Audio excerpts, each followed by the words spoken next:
Hello guys, ये है professor of Y. तो आज हम बात करेंगे बिहार के मुंगेर में स्थित मीर कासिम के किले के रहस्यमयी तथ्यों के बारे में। मुंगेर किला, जिसे आमतौर पर मीर कासिम का किला भी कहा जाता है, का पूरा इतिहास, कालक्रम और महत्व विस्तार में बता रहा हूँ। तो सबसे पहले हम बात करेंगे कि आखिरकार मीर कासिम था कौन।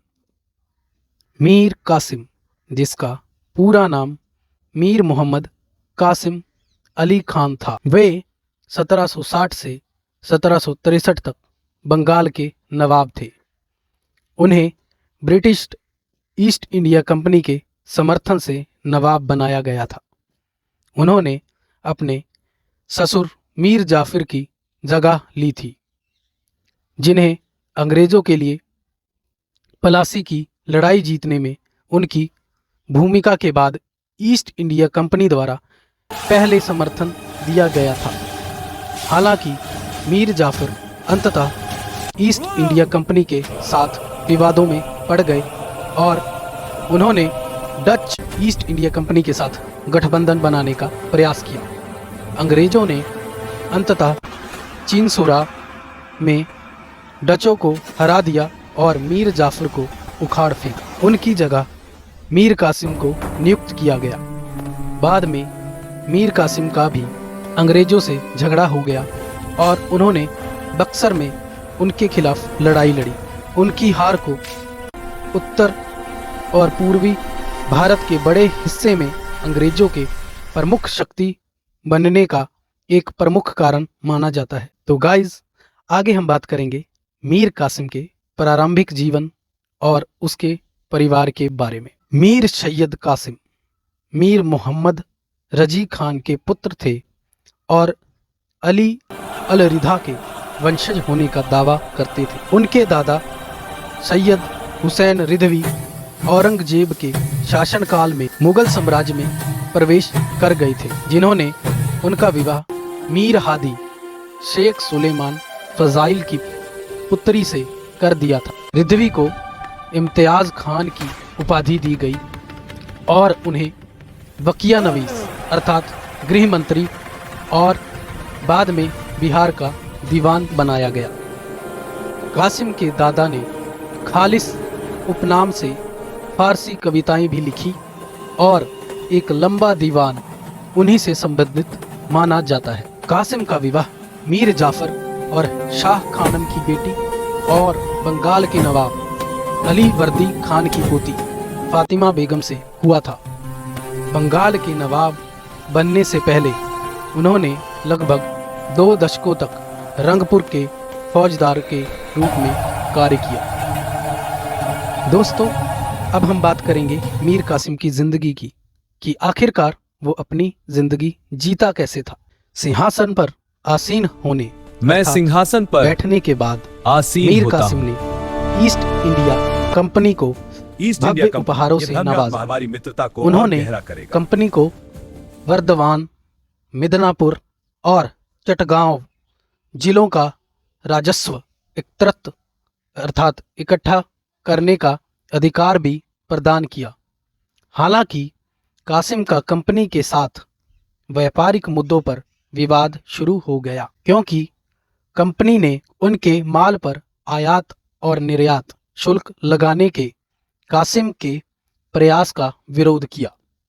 विशेष रूप से उन्होंने सभी विदेशी व्यापारियों पर लगाए गए 9% शुल्क का विरोध किया। कासिम और कंपनी के बीच संबंध धीरे धीरे बिगड़ते गए और उन्होंने अपनी राजधानी मुर्शिदाबाद से वर्तमान बिहार के मुंगेर में स्थानांतरित कर दी, जहां उन्होंने एक सेना खड़ी की और कर संग्रह को सुव्यवस्थित करके अपनी नई सेना का वित्त पोषण किया।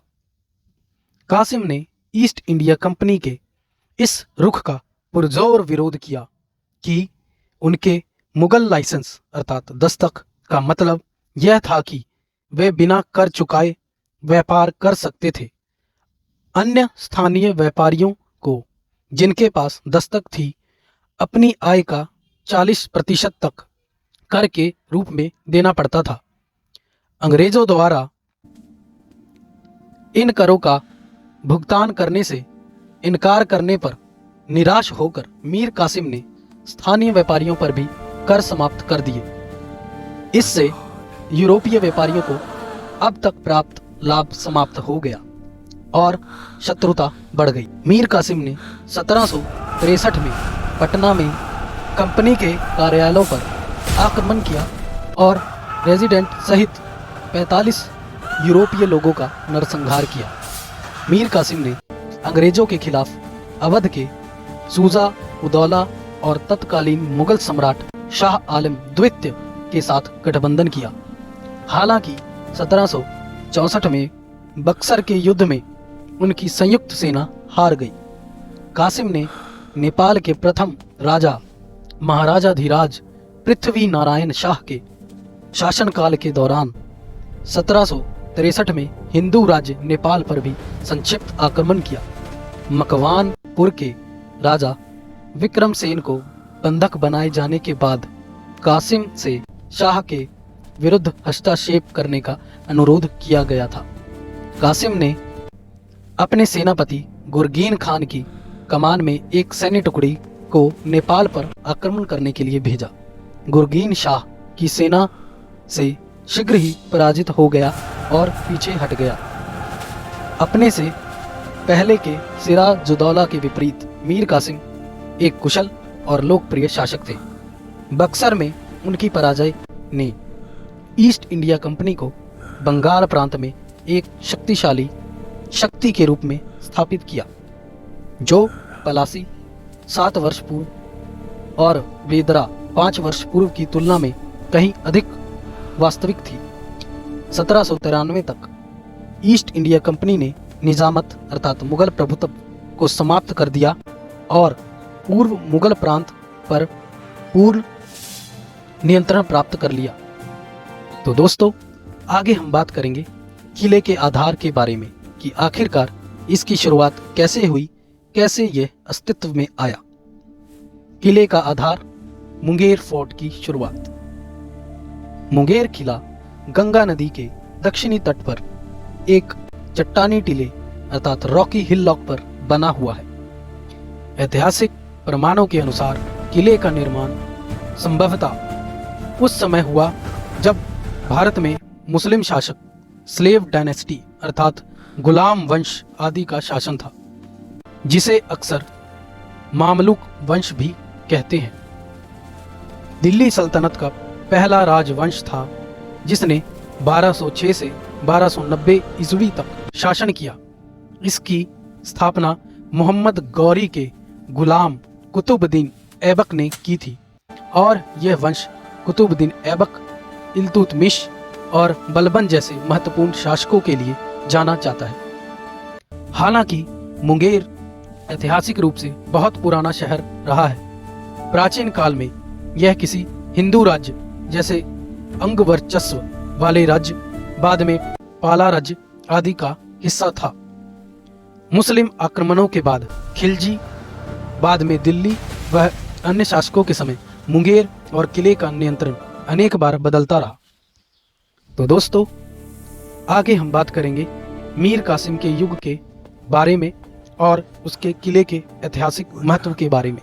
मीर कासिम जो 1760 में बंगाल का नवाब बना, उसने 1763 में अपनी राजधानी को मुर्शिदाबाद से स्थानांतरित कर अर्थात बदलकर मुंगेर को चुना। इस दौरान मुंगेर किले में उसने बंदूकों, गन्स, फायर आर्म्स और आयुध अर्थात आर्सनल आर्मरी का निर्माण शुरू किया।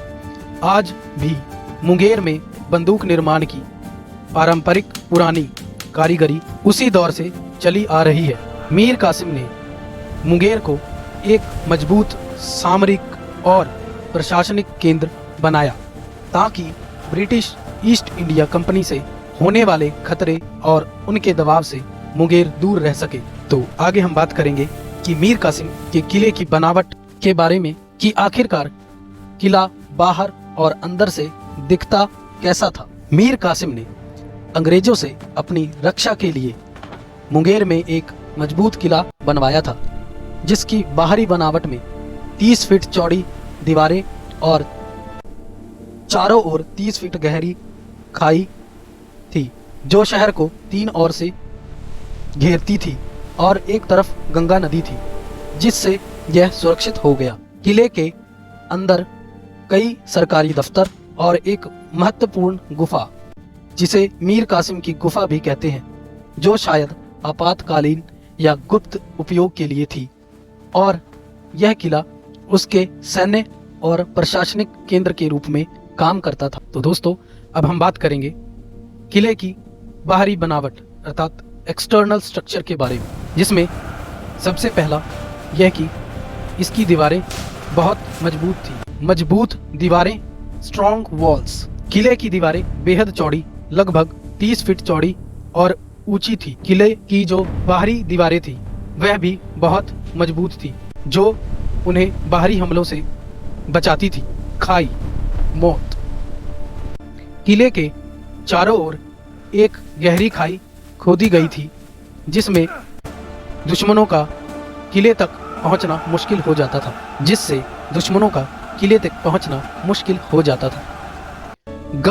तो दोस्तों, मीर कासिम के किले की यह कहानी यहीं पर ख़त्म नहीं होती। अभी तो हमने सिर्फ इतिहास का पहला दरवाज़ा खोला है। इसके पीछे छुपे हैं और भी रहस्य, कहानियाँ और चौंकाने वाले सच। पार्ट 2 में हम आपको दिखाएंगे वो राज जो शायद ही आपने कभी पहले सुने हों। इसलिए जुड़े रहिए हमारे YouTube channel professor of Y के साथ, और अगर वीडियो पसंद आए तो लाइक, शेयर और हमारे चैनल को सब्सक्राइब करना बिल्कुल मत भूलिए, क्योंकि अगली कहानी इतिहास का एक और रहस्य खोलने वाली है।